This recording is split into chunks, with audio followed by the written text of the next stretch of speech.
Un polígono es una figura plana y cerrada que está delimitada por una secuencia de segmentos consecutivos llamados lados. Los puntos donde se intersecan los lados se llaman vértices. Un ángulo interior es el formado por dos lados consecutivos dentro de la figura. En consecuencia, un polígono tiene el mismo número de ángulos interiores que de lados.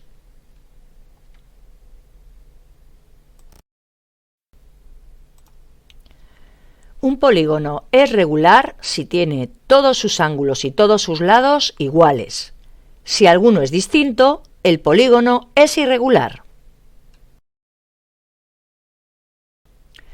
Una circunferencia es una curva cerrada y plana cuyos puntos están situados a la misma distancia de otro punto llamado centro. A esta distancia se la llama radio de la circunferencia. Además del centro y del radio, otros elementos de la circunferencia son el arco, la cuerda y el diámetro. Una cuerda es un segmento que une dos puntos de la circunferencia. La cuerda que pasa por el centro se llama diámetro, cuya longitud es exactamente 2 veces la del radio. El arco es la parte de la circunferencia comprendida entre dos de sus puntos.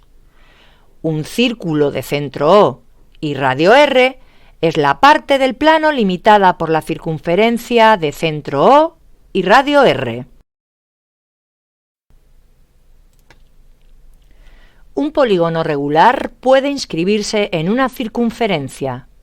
Los elementos de un polígono regular son los lados y los vértices, ya definidos anteriormente, el centro, que es el centro de la circunferencia circunscrita, el radio, que es el radio de la misma circunferencia, y la apotema, que es un segmento que une el centro con el punto medio de un lado.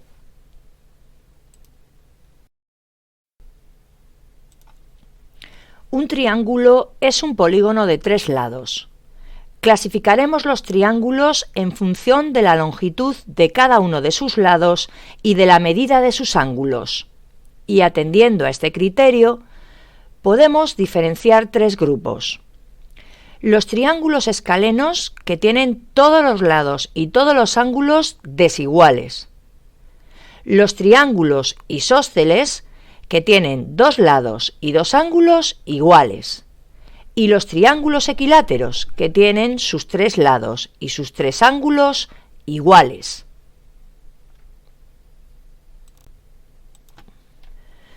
Un cuadrilátero es un polígono de 4 lados. Observando estas figuras, vemos rápidamente que todas ellas constan de 4 lados. Por lo tanto, son cuadriláteros. Podemos suponer que hay muchos y muy variados. ¿Cómo podríamos clasificarlos? ¿Por dónde empezar? Agruparemos a los cuadriláteros según una característica, el número de lados paralelos, y atendiendo a este criterio, podemos diferenciar 3 grupos.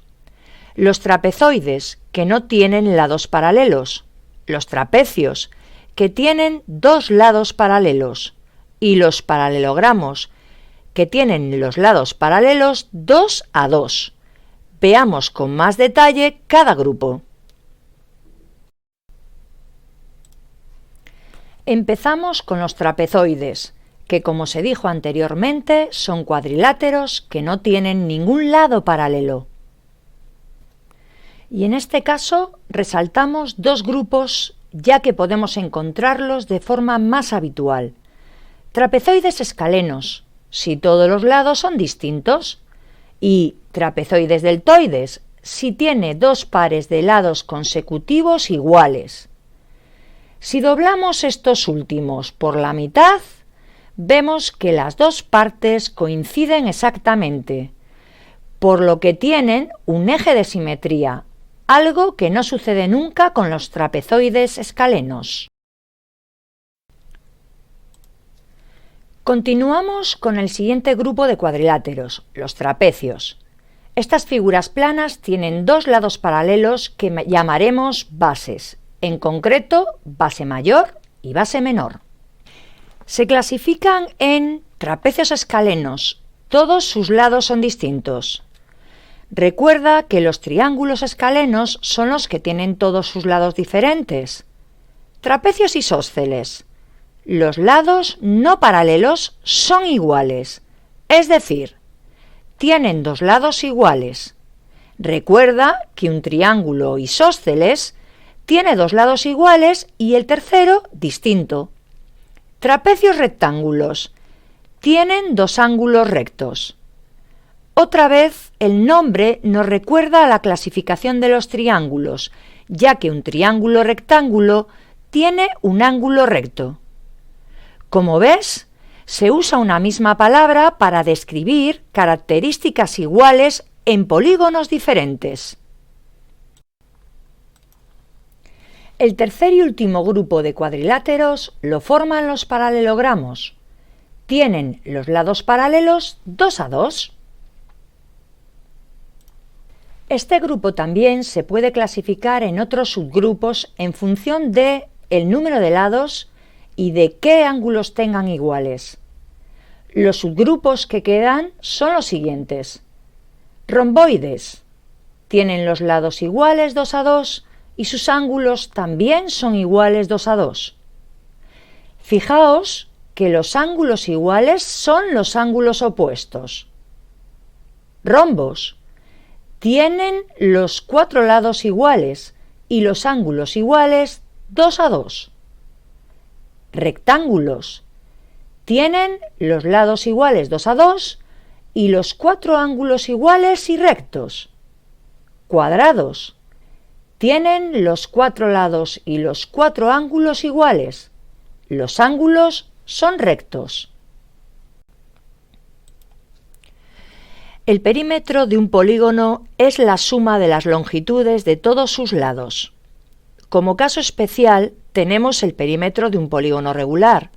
Recordemos que en un polígono regular todos los lados son iguales. Por lo tanto, su perímetro se calcula como el producto del número de lados por la longitud de uno de ellos. La longitud de una circunferencia está relacionada directamente con la longitud de su radio y se calcula multiplicando 2 por pi por el radio. Es importante recordar que la longitud del radio es la mitad de la longitud del diámetro, o dicho de otro modo, la longitud del diámetro es el doble de la del radio. Por lo tanto, la longitud de la circunferencia también es el producto de pi por el diámetro. Una unidad cuadrada o de área es un cuadrado en que sus lados miden una unidad de longitud.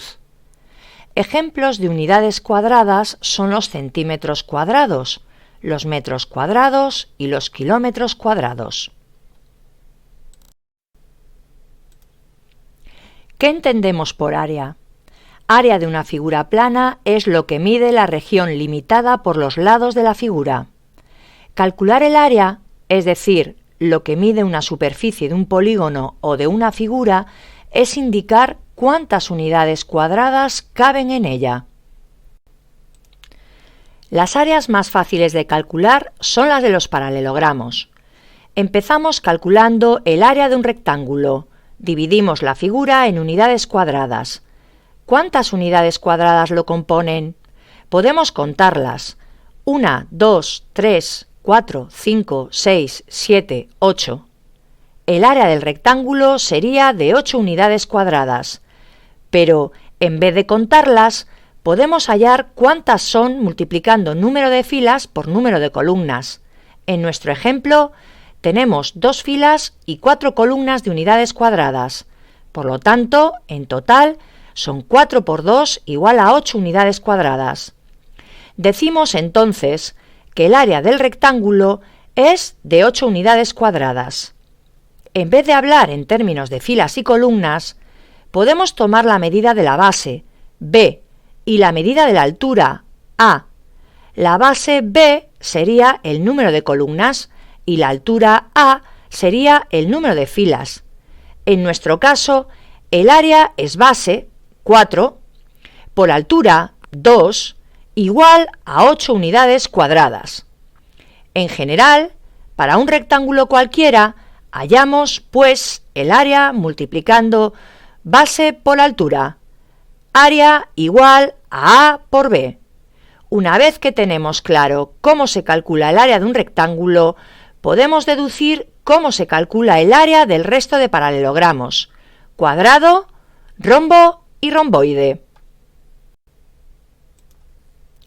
Para calcular el área de un cuadrado podemos considerar que es un caso particular de un rectángulo en el que la base B y la altura A miden igual. Puesto que tiene todos sus lados iguales, en el caso del cuadrado no hablamos de base y altura, le llamamos simplemente L a la medida de cualquiera de sus lados. Y aplicando la misma fórmula que ya conocemos para rectángulos, área igual a base por altura, tenemos que lado por lado igual a lado al cuadrado. Después de haber visto cómo se calcula el área del rectángulo, vamos a ver cómo, utilizando dicha área, podemos calcular el área del rombo. Inscribimos el rombo en un rectángulo de base D mayúscula y altura D minúscula. El área de este rectángulo es entonces el producto de las dos diagonales del rombo. También vemos que el rectángulo queda dividido en 8 triángulos iguales, que ocupan la misma área que el rectángulo. Por su parte, el rombo tiene la misma área que 4 de ellos. Podemos entonces calcular el área del rombo teniendo en cuenta que será la mitad del área del rectángulo de base D mayúscula y altura D minúscula. A continuación veremos cómo se calcula el área del romboide. Tomamos la altura h del romboide, que lo divide en un triángulo rectángulo y en un trapecio rectángulo. Si desplazamos dicho triángulo horizontalmente al otro lado del romboide, obtenemos un rectángulo. Vemos que el área de ese rectángulo es igual al área del romboide. La base y la altura del rectángulo coinciden con la del romboide y, como ya sabemos que el área del rectángulo es igual a base por altura, entonces el área del romboide también es igual a base por altura.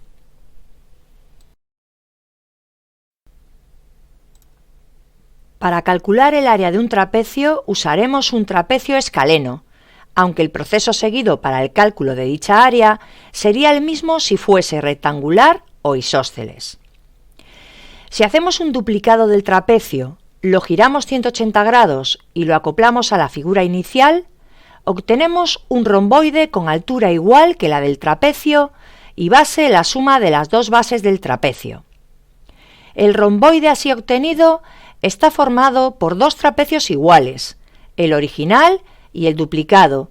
Así pues, el área del trapecio es la mitad del área del romboide. Como el área del romboide es su base por su altura, el área del trapecio será el producto de la suma de las bases del trapecio por la altura entre 2.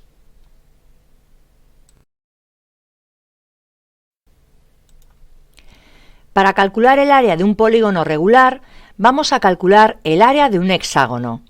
Con cualquier otro polígono regular con distinto número de lados se haría de forma análoga.